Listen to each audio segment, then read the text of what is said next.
ቤዛ ቤዛ ደህና ነሽ? ካሮና ቤት ነው እንዴ? ምንድን የተፈጠረው? እንደዚህ የፈራሁት ነው የደረሰው። አንችልም፣ ዝም ብለን እየወጣን ነው ማለት እኮ ነው።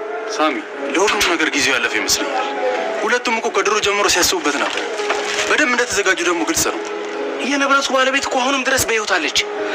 ንብረቱን በራሷ ፈቃድ አሳልፋ እንደሰጠቻት ነው የሚታወቀው። ማይሆን ነበር እና መጀመሪያ እሱን ሆኖ እንዳይቀር መሰለኝ ይሄንን እቅድ ያወጣሽው። በአንቺ ስም እንዲሆን የተፈለገው እኮ እሱ ባልነቱን ተጠቅሞ ንብረቷን በሙሉ በስሙ እንዳያደርገው ነበር። አሁንም ቢሆን እኮ እሱን አልክድም። ስለዚህ አሁን ቤዛ ስለመጣች ንብረቱን በሙሉ በስሟ ታደርጊላታለሽ። እሱ እንኳን መሆን የሚችል አይመስለኝም ውዴ። እባክሽ አክስቴ ስግብግብ አትሁኚ።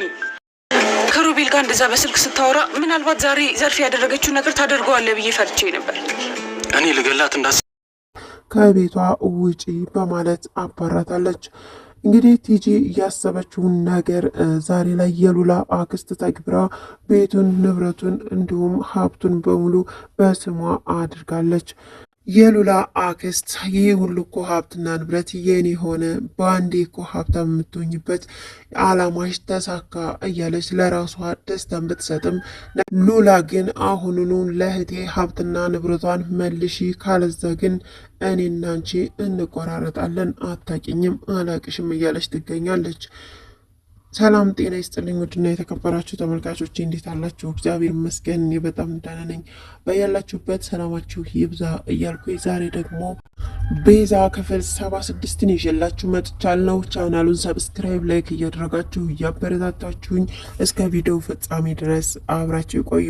ሱራፌል አሁን ላይ ቤዛን እንዴት አድርጌ ማሳመን እችላለሁ? በቃ ሱራፌል አብቅቶልሃል። ምን ያክል እንደምወድሽና እንዲሁም ደግሞ ምን ያክል ከወንድሜ የተጣላው እንደሆነ በአንቺ ምክንያት ብታቂልኝ ኖሮ እኮ ይቅርትኝ ነበረ በማለት ቤዛን አስተኝቶ እሱ ተነስቶ እየጠጣ ለብቻው እያወራ በነበረበት ሰዓት ሉሲና ያው ሳሚ እነሱ ጋር ስለሆኑ ሉሲ ለሽንቷ ስትነሳ ብቻውን እያወራ ሲጠጣ ታገኘዋለች፣ ትሰማውማለች። እንዲሁም ደግሞ እያለቀሰም ስለነበረ አይታውም ነበረ። ሉሲ እንግዲህ ያለውን ነገር ምናልባት እኮ ከልቡ ሊሆን ይችላል፣ ለምን ይቅር አትዩም በማለት እንግዲህ ለቤዛ ነግራት ነበረ። እንዲሁም ሌሊት ላይ ሲያረግ የነበረውን ነገር በሙሉ ትነግረዋለች። አላቅም አሁን ላይ ምን ማሰብ ራሱ እንዳለብኝ፣ ምናልባት የተደበቀ ማንነት እንዳለው እያስመሰልኩኝ እንደዚህ ማጣራት አለብኝ እያለች ትገኛለች። ሱራፌልም ቋይን የምልሽ ጠበቃውን ይህ ሁሉ ሀብት እንዳለሽ እንዴት ልታስታውሽ ይቻልሽ? የረሳሽ ከሆነ ነው እየቀለድሽብኝ ነው በማለት ነበረ ቤዛን እየጠየቀው። ቤዛ ግን እንደዚህ ባላት ሰዓት አሁን ብቻዬን መሆን ስለምፈልግ ውጣልኝ በማለት ነበረ እንግዲህ ከክፍሉ እንዲወጣ ያደረገችው። ሉሲም እንግዲህ የሽብሩ ነገር እጅግ እያስጨነቃትና እያሳሰባት ይገኛል። ወደ እናቷም ጋር በመደወል እንግዲህ እንዴት ነሽ አያቴ ደህና ናቸው በማለት ጠይቃ ነበረ። አላቅም ምን እንደማደርግ ግን እስካሁን አላገኘኝም በማለት እንግዲህ ሽብሩ እንዳላገኛት ትነግራታለች። ነገር ግን ቤዛን እስኪ ሽብሩ እዚህ ቤት ተመልሶ እንደማይመጣ ቃል ግቢልኝ በማለት ነበረ የተናገረችው። ቤዛ ምን ነገር አለ ቆይ ከሱ ሰውዬ ጋር የት ነው የምትተዋወቁት በማለት እንግዲህ ጠይቃ ነበር። ሉሲም እንዴ ሳሚ እስካሁን አልነገረሽም እንዴ እየነገረሽ መስሎኝ በማለት ነበረ የመለሰችላት። ነገር ግን ያለውን ነገር እሷ ልታስረዳ ትችላለች። አሁን ላይ ያለው ነገር እጅግ አሳሳቢ ነገር ሆኗል። ሉላ እንግዲህ ቤትሽ ነው ተቀመጪ ተብላ ነበረ ቤዛ ቤት። አክስትሽንም ደግሞ እስኪ ከጊዜው ጋር እናስተካክላለን ትታከማለች በማለትም እንግዲህ ቤዛ መልኩን በጎና ጥሩ ሀሳቧን አጋርታ ነበረ። እነሱ ግን በጀርባ የሰራችውን ነገር እጅግ ከባድ ነገር ነው የተሰራው። ምክንያቱም አሁን ላይ ቤዛ ከቤት እንድትወጣ አድርጋለች። ይህም ሊሆን የቻለው እንግዲህ በሉላ አክስት ነበረ። የሉላ አክስት እንግዲህ አንቺን አስገድደውም ሆነ ወይም ደግሞ የሆነ ነገር አድርገው እንዳይወስዱት ለምን በእኔ ስም አናድርገውም በማለት በእሷ ስም እንዲሆን ከተደረገ በኋላ ግን እሷ ስትመጣ እንመልሳለን በማለት ተመካክረው ነበረ። ነገር ግን ዛሬ ላይ የቤዛ አክስት ነገሮችን በሙሉ ወደኋላ በመተው አይሆንም በማለት እንግዲህ ሀብትና ንብረቱን በስሟ አድርጋለች። ልክ እንደገባችም እንግዲህ ሁሉም ተሰብስበው በነበረበት ሰዓት አሁን እዚህ ቤት ልቅም ብላችሁ ውጡ በማለት ነበረ የተናገረችው እና እንጂህን አንብቢው በማለት ወረቀት ትሰጣታለች። ያንንም ወረቀት ስታይ እንግዲህ ሀብትና ንብረት በሙሉ በእኔ ሆኗል፣ ስለዚህ ወደሽ ፈቅደሽ እንዳደረግሽው ያሳያል። ስለዚህም በቃ ከዚህ ቤት ውጡልኝ በማለት እንግዲህ ትናገራለች። እነ ሱራፌልም ሳሚም እንግዲህ ይችን ሴትዮ እኔ ነኝ የምገላት፣ ይችን ልጅ እኔ ነኝ የምገላት እያሉ ቢፎካከሩም ነገር ግን ቤዛ በቁሟ ነበረ ደንግጣ የወደቀችው። ምንድን ነው የተፈጠረው በማለትም እንግዲህ ቀና ብላም ጠይቃ ነበር። በቃ አብቅቶልናል የኛ ነገር፣ ስለዚህ መሄድ አለብን በማለት ትነግረዋለች። ራፌል እኔ ተቅድሙም ይችን ልጅ አንመናት ብዬሽ ነበረ፣ ለምን አመናት? ለምን አስገባናት? ነግሬሽ ነበር ቤዛ፣ እኔን አላምን አልሰማ ብለሽ ነው በማለት እንግዲህ ይነግራታል።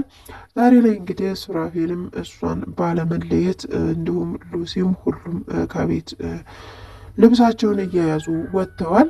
ሳሚን በር ላይ ሲደርስ በቃ እንደዚህ ነው የምንሄደው፣ ምንም ነገር አናደርግም በማለት ተናግሮ ነበረ።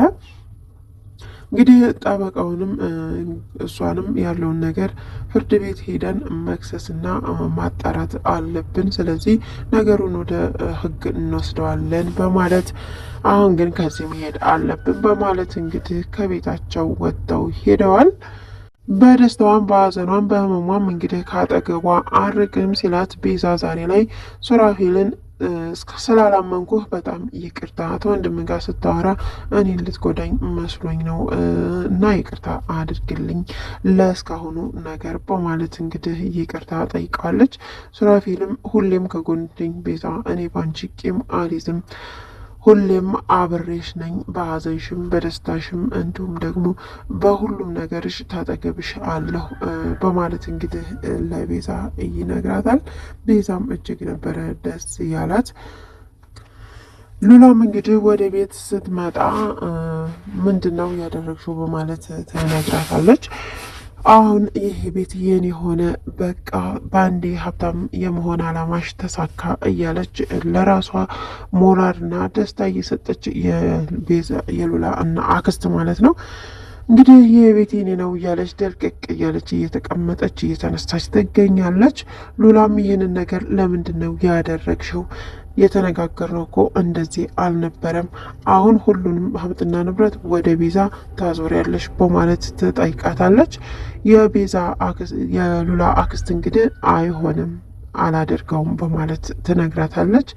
ሉላ እጅግ ነበረ ያዘነችው። እንዳንቺ ያለ ራስ ወዳድ አክስት የለኝም፣ እኔ በአንቺ ምክንያት ስንት ጊዜ ሳልተኛ እንዳደርኩ ታውቂያለሽ በማለት ነበረ እየተናገረችው። ምክንያቱም ኩላሊት ስላረገ ያንን ለማሳከም ደፋ ቀና ስትል እሷን የምታሳክምበት ገንዘብ ስትፈልግ ነበረ እዚህ ጣጣ ውስጥ የገባችው። እንግዲህ ለአክስቷ ብላ ነበር። አሁን ላይ ግን በቃ ከአክስቷ ጋር መግባባት አልቻለችም።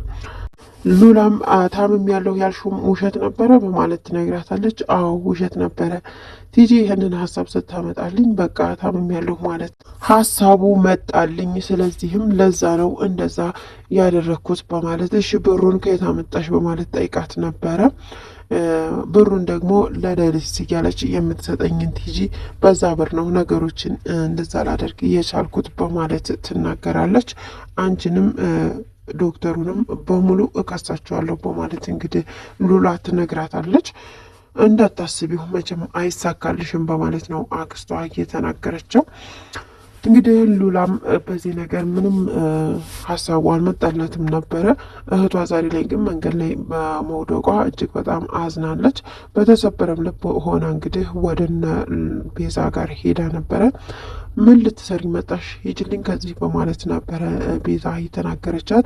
እሷ ግን ቆማ እያየቻት ነበረ። ምን ታደርጊያለሽ? አየሽ ደግሞ አይኗን በጨዋጥባ መጣች። ምን ትሰሪያለሽ? አሁን ከዚህ ሂጂ እያለት ነበረ ሱራፌልም ማለት ነው። ቤዛ ግን ማኝኝ እኔ ምንም ነገር ያደረኩት ነገር የለም፣ ይህ እንዲሁም በፍጹም አልፈለግኩም ነበር እህቴ በማለት ትነግራታለች። ጭራሽ እህቴ ትኛለሽ፣ አሁን ከዚህ ሂጅልኝ በማለት እንግዲህ እንድትሄድ እየነገሯት ይገኛሉ። በዛ መሀል እንግዲህ ሳሚም ይመጣል። የት ነው የምትሄደው? ይችንማ እዚሁ ነው ምገላት እያለም ይገኛል።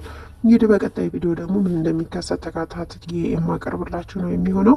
እስካሁን አብራችሁ ስለቆያችሁ እጅግ በጣም አመሰግናለሁኝ። ሰብስክራይብ፣ ላይክ፣ ሸር ማድረጋችሁን እንዳትረሱ፣ አበረታቱኝ። በያላችሁበት መልካም ጊዜ። ሰላም ለሀገራችን፣ ሰላም ለሕዝባ